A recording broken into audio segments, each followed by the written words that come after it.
नमस्कार, world news में आपका स्वागत है। तो जैसा कि आप जानते हैं कि अमेरिका में रह रहे अवैध प्रवासियों पर ट्रंप प्रशासन का ताबड़तोड़ एक्शन चल रहा है। हिंदुस्तान में भी इसे लेकर विवाद छिड़ा हुआ है। पहले से ही अमेरिका पर हिंदुस्तान के अपमान के आरोप लगाए जा रहे हैं और अब अमेरिकी राष्ट्रपति ट्रंप पर हिंदुस्तान के साथ दोहरा रवैया अपनाने का भी आरोप लगाया जा रहा है। इस बीच पनामा होटल से हिंदुस्तानी प्रवासियों के रोते हुए वीडियो भी सामने आए हैं, जिसे लेकर सवाल उठ रहे हैं कि क्यों ट्रंप ने हिंदुस्तान के खिलाफ अपनाया दोहरा रवैया। इस पर हम करेंगे विस्तार से चर्चा, लेकिन आइए जरा उन खबरों को भी देख लें जिन पर आगे होगी बात। रूस यूक्रेन युद्ध को लेकर जेलेंस्की ट्रंप में छिड़ी रार। ट्रंप ने जेलेंस्की को बताया तानाशाह। जेलेंस्की बोले, मैं अपना देश नहीं बेच सकता। बांग्लादेश ने हिंदुस्तान को दिया झटका। तीस्ता प्रबंधन के लिए चीन से मांगी मदद। हिंदुस्तान के साथ बातचीत में गतिरोध के बीच फैसला। और चलते चलते में देखेंगे, समुद्र से तड़पते हुए निकली डूम्सडे फिश, धरती पर तबाही की आशंका। तो दूसरी बार अमेरिका के राष्ट्रपति बनने के बाद डोनाल्ड ट्रंप ताबड़तोड़ फैसले ले रहे हैं। हाल ही में ट्रंप ने हजारों अवैध अप्रवासियों के खिलाफ कार्रवाई करते हुए सैन्य विमान से उन्हें डिपोर्ट किया। लेकिन हिंदुस्तान को लेकर इस मामले में ट्रंप का दोहरा रवैया नजर आ रहा है। चुनाव से पहले चीन को धमकाने वाले ट्रंप अब चीन और रूस के 3 लाख अवैध प्रवासियों को डिपोर्ट करने के लिए सैन्य विमान नहीं भेज रहे। अमेरिकी गृह मंत्रालय के मुताबिक चीन के 2,60,000 और रूस के 30,000 से ज्यादा अवैध अप्रवासी हैं। इन्हें पैसेंजर फ्लाइट से डिपोर्ट किया जा रहा है। यानी डोनाल्ड ट्रंप चीन और रूस पर मेहरबान नजर आ रहे हैं। वो अमेरिकी रूसी अरबपतियों की संपत्ति को जब्त करने वाले आयोग को भंग कर चुके हैं। ट्रंप ने पहले चीन पर 25% टैरिफ की धमकी दी, लेकिन 10% ही लगाया। टिकटॉक बैन पर नरमी बरत रहे हैं। बीते दिनों अमेरिका ने 3 मिलिट्री फ्लाइट से 332 हिंदुस्तानियों को वापस भेजा। पहली फ्लाइट 5 फरवरी को लैंड हुई थी। इसमें सभी लोगों को हथकड़ियां, बेड़ियां और जंजीर पहनाकर लाया गया।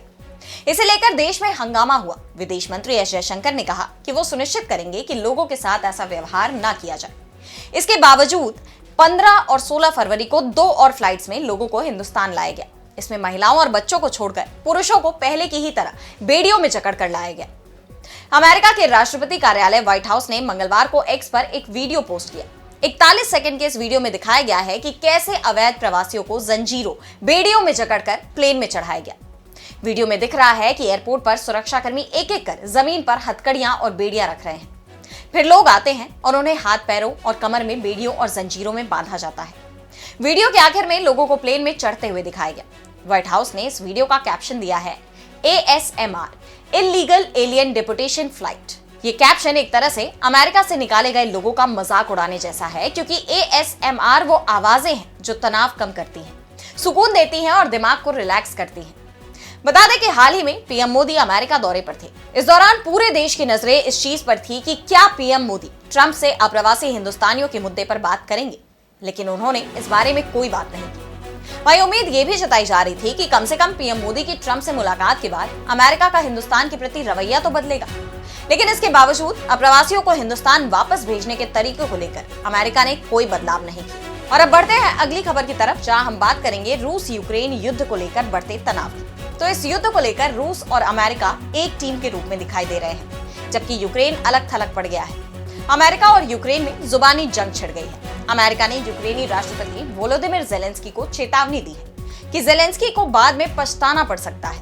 अमेरिका के उपराष्ट्रपति JD वैंस ने यूक्रेनी राष्ट्रपति वोलोदिमिर जेलेंस्की को डोनाल्ड ट्रंप से ना उलझने की सलाह दी। उन्होंने कहा कि सार्वजनिक तौर पर अमेरिकी प्रेसिडेंट को बुरा भला कहकर जेलेंस्की को बाद में पछताना पड़ सकता है। उनका ये बयान ऐसे वक्त पर सामने आया है जब दोनों देशों के राजनेता आमने सामने दिखाई दे रहे हैं। दरअसल अमेरिकी राष्ट्रपति डोनाल्ड ट्रंप ने जेलेंस्की को तानाशाह बताया है। ट्रंप ने कहा कि सोचिए, एक मामूली सफल कॉमेडियन वोलोदिमिर जेलेंस्की ने अमेरिका को $350 बिलियन खर्च करने के लिए मना लिया, एक ऐसे युद्ध में जो जीता नहीं जा सकता था, जिसे कभी शुरू ही नहीं होना चाहिए था, लेकिन एक ऐसा युद्ध जिसे वो अमेरिका और ट्रंप के बिना कभी भी समाप्त नहीं कर सकते। ट्रंप ने जेलेंस्की को बिना चुनावों वाला तानाशाह यानी अ डिक्टेटर विदाउट इलेक्शंस करार दिया। आपको बता दें कि यूक्रेन में फरवरी 2022 में रूस के हमले के कारण अप्रैल 2024 में होने वाले चुनावों को स्थगित कर दिया गया था। इस कारण राष्ट्रपति के रूप में 5 साल पूरा करने के बाद भी जेलेंस्की उस कुर्सी पर अब तक विराजमान है। हालांकि अब खबर आई है कि अक्टूबर 2026 में यूक्रेन में राष्ट्रपति चुनाव हो सकता है, लेकिन ट्रंप के बयानों से इस युद्ध पर उनके रवैये को लेकर जेलेंस्की की तरफ से भी तीखी प्रतिक्रिया सामने आ रही है। उन्होंने कहा कि ट्रंप झूठ की दुनिया में जी रहे हैं जो रूस ने तैयार की है। अगर कोई मुझे अभी हटाना चाहता है तो ये मुमकिन नहीं होगा। 4% अप्रूवल रेटिंग का दावा रूसी दुष्प्रचार है। ट्रंप इस गलत सूचना के जाल में फंस चुके हैं। यानी उन्होंने ट्रंप के उन दावों को भी खारिज कर दिया जिसमें उन्होंने कहा था कि ज़ेलेंस्की की लोकप्रियता तेजी से गिर रही है। ट्रंप का यह बयान सऊदी अरब में रूस अमेरिका के बीच हुई वार्ता के बाद आया। अमेरिकी राष्ट्रपति ने दावा किया कि ज़ेलेंस्की की लोकप्रियता मात्र 4% रह गई है, जबकि ताजा सर्वे में उनकी अप्रूवल रेटिंग 57% बताई गई है। जबकि इस बैठक के नतीजों को खारिज करते हुए ज़ेलेंस्की ने साफ कह दिया है कि यूक्रेन अपनी भागीदारी के बिना लिए गए किसी भी फैसले को स्वीकार नहीं करेगा। और इसके साथ ही ज़ेलेंस्की ने अमेरिका की यूक्रेन के खनिज पदार्थों पर अधिकार की मांग को भी खारिज किया है। उन्होंने कहा कि मैं अपना देश नहीं बेच सकता। ट्रंप की टीम को यूक्रेन के बारे में ज्यादा सटीक जानकारी हासिल करनी चाहिए। उन्होंने ये भी साफ किया कि यूक्रेन में कोई भी इंसान रूसी राष्ट्रपति व्लादिमीर पुतिन पर भरोसा नहीं करता है। यूक्रेन की सेना बेहद मजबूत है और अधिकांश यूक्रेनी नागरिक रूस के साथ किसी भी तरह का समझौता करने के पक्ष में नहीं है। यानी उन्होंने साफ कर दिया है कि इस युद्ध पर समझौता रूस की शर्तों पर नहीं होगा। और अब अगली खबर में बात करेंगे हिंदुस्तान को बांग्लादेश से लगे झटके की। तो बांग्लादेश में जब से हसीना सरकार का तख्ता पलट हुआ है तब से ही हिंदुस्तान के साथ रिश्तों में तनाव के हालात बने हुए हैं। लेकिन मोहम्मद यूनुस के नेतृत्व में बांग्लादेश की अंतरिम सरकार का पाकिस्तान और चीन की तरफ झुकाव जरूर नजर आ रहा है। और अब बांग्लादेश ने चीन को तीस्ता प्रोजेक्ट में शामिल करने का फैसला किया है, जिससे हिंदुस्तान की चिंता बढ़ सकती है। बांग्लादेश ने चीन की सरकारी कंपनी पावर चाइना को यह प्रोजेक्ट सौंपा है। यूनुस सरकार ने चीनी कंपनी को इस साल दिसंबर तक एक कॉन्सेप्ट नोट और 2026 के अंत तक इस पर रिसर्च तैयार करने को कहा है। बांग्लादेश का ये कदम हिंदुस्तान के साथ पानी बंटवारे के मुद्दे पर गतिरोध के बीच आया है। दरअसल बांग्लादेश की पूर्व पीएम शेख हसीना के नेतृत्व वाली सरकार इस प्रोजेक्ट पर हिंदुस्तान के साथ जाना चाहती थी, लेकिन अब मौजूदा सरकार इस प्रोजेक्ट में चीन के साथ आगे बढ़ी है। यूनुस सरकार के पर्यावरण सलाहकार सैयदा रिजवाना हसन ने बताया कि हम इस परियोजना के तहत चीन को 2 काम पूरे करने के लिए 2 साल का वक्त देने पर सहमत हुए हैं। द टेलीग्राफ इंडिया की रिपोर्ट के मुताबिक बांग्लादेश वाटर डेवलपमेंट बोर्ड और पावर चाइना के बीच इसके लिए समझौता ज्ञापन पर हस्ताक्षर किए गए हैं। पावर चाइना के कर्मचारियों ने बांग्लादेश के लाल मोनेरहाट, रंगपुर, कुरीग्राम, बोगुरा, जयपुर हाट और गाईबंधा जिलों का दौरा भी शुरू कर दिया है। इन जिलों से होकर बहते हुए तीस्ता नदी बंगाल की खाड़ी में गिरती है और अब चीनी कंपनी यहाँ सर्वे करने पहुंची है। दरअसल बांग्लादेश में तीस्ता नदी एक अहम जल स्रोत है, लेकिन ये नदी सूखे मौसम में सूख जाती है और मानसून में बाढ़ का कारण बन जाती है। ऐसे में बांग्लादेश की सरकार नदी के व्यापक प्रबंधन और पुनर्स्थापना के लिए परियोजना पर काम कर रही है। अब सवाल ये उठता है कि इस प्रोजेक्ट में चीन का शामिल होना हिंदुस्तान के लिए चिंता की वजह क्यों है? तो ऐसा इसलिए है क्योंकि चीन और हिंदुस्तान में पहले से ही सीमा पर तनाव देखा जा रहा है। चीन हिंदुस्तान के कई हिस्सों को अपना बताता है और अब अगर तीस्ता प्रोजेक्ट में चीन शामिल होता है तो उसकी पहुंच हिंदुस्तान के चिकन नेक तक बढ़ जाएगी, क्योंकि यह प्रोजेक्ट उसके बहुत ही नजदीक से होकर गुजरता है। सिलीगुड़ी कॉरिडोर, जिसे चिकन नेक के नाम से भी जाना जाता है, हिंदुस्तान के लिए रणनीतिक रूप से बेहद महत्वपूर्ण है, क्योंकि ये कॉरिडोर देश के पूर्वोत्तर हिस्से को बाकी हिंदुस्तान से जोड़ता है। और अगर चीन इस क्षेत्र में अपनी उपस्थिति दर्ज कराता है तो पूर्वोत्तर क्षेत्र से इंडियन मेनलैंड का कॉन्टैक्ट टूट भी सकता है और यह हिंदुस्तान की राष्ट्रीय सुरक्षा के लिए बड़ा खतरा हो सकता है। बांग्लादेश में चीन का प्रभाव बढ़ना और हिंदुस्तान की स्थिति कमजोर होना भी दिल्ली की चिंता निश्चित रूप से बढ़ाएगा।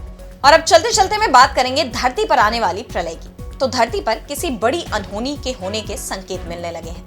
कुदरत के रहस्यों को पूरी तरह से समझ पाना इंसान के लिए मुमकिन नहीं है। कभी कभी ऐसी घटनाएं सामने आती हैं जो लोगों में दहशत पैदा कर देती हैं।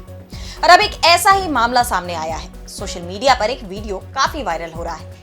दरअसल हाल ही में अटलांटिक महासागर के कैनरी द्वीप समूह में स्पेनिश शहर लास पाल्मास के समुद्र तट पर एक बेहद दुर्लभ डूम्सडे फिश यानी प्रलय की मछली देखी गई। उसका ये वीडियो भी काफी वायरल हो रहा है। इस वीडियो में समुद्र के किनारे आती हुई ओरफिश दिख रही है। हालांकि इसका आकार ओरफिश प्रजाति की दूसरी मछलियों के मुकाबले काफी कम है। ये मछली समुद्र के बाहर आती है और पानी से बाहर आने के कुछ ही सेकंड में दम तोड़ देती है। समुद्र तट के पास मौजूद लोगों ने मछली को दोबारा पानी में छोड़कर उसकी जान बचाने की कोशिश की, लेकिन वो कामयाब नहीं हो पाए।